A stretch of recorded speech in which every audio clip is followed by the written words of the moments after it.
Imagine for a moment that you are recently married and the little stick turns blue. You are expecting a baby. Life could not be happier. Over the next 9 months, your belly grows.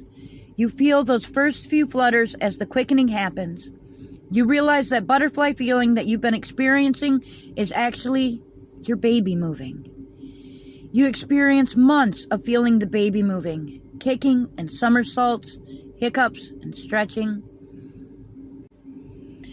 The day has come, and after hours of labor, the nurse puts your beautiful daughter in your arms. You dress her in the cutest pink dresses you can. Buy her little pink shoes when she starts walking.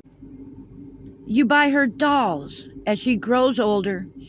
And when she finally reaches puberty, you've made sure that she is prepared for her first period, and it never happens. Instead, as she goes into puberty, her voice deepens, and everything about your little girl changes more than any parent in the rest of the world could imagine.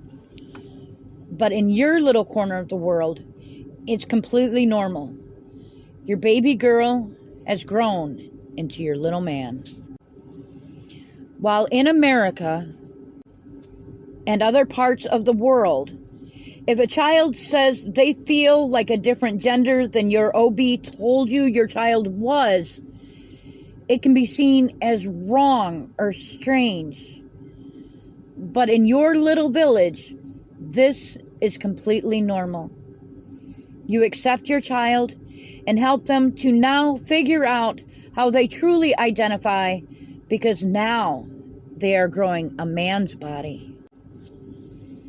This is a real thing that happens in a little village in the Dominican Republic, and we believe that this village is a message from the goddess saying that we don't always identify with the body we are born with, and it's completely normal, completely natural, and these are her special children.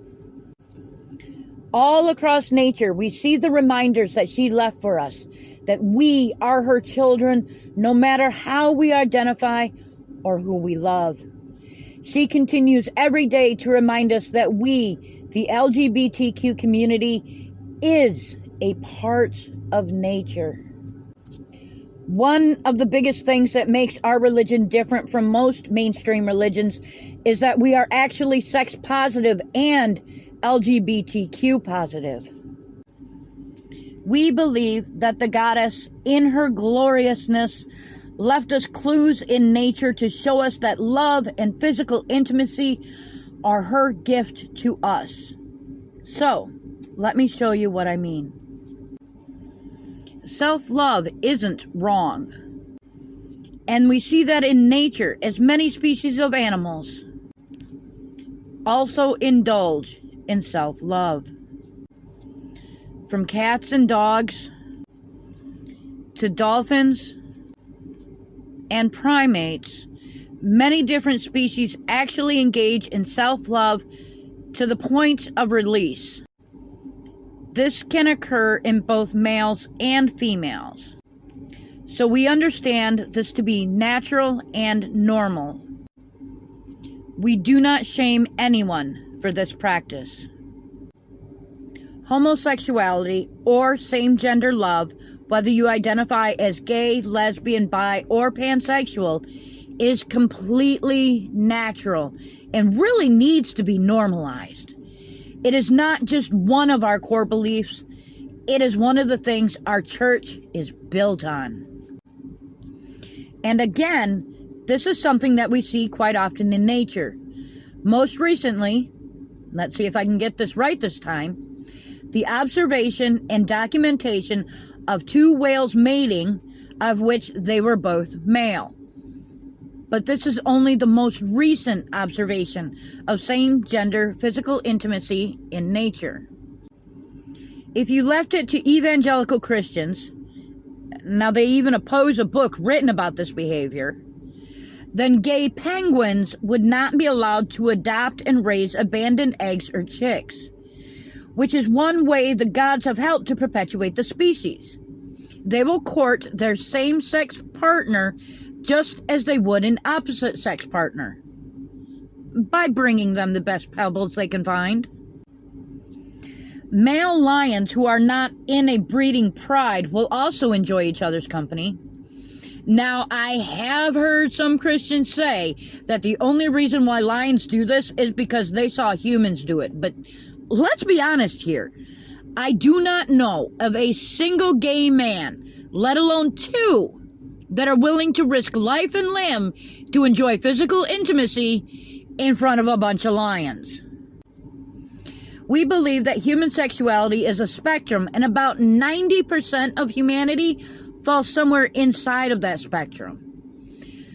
The reason so many people have the opinion that being gay is a choice is because they themselves are to some degree attracted to someone of the same gender.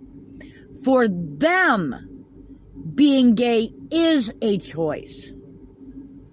On the ends of the spectrum, you have people who are completely straight or completely gay. But the majority of us do fit in the middle somewhere. This is by design, not by accident or even against nature, as some religions like to claim.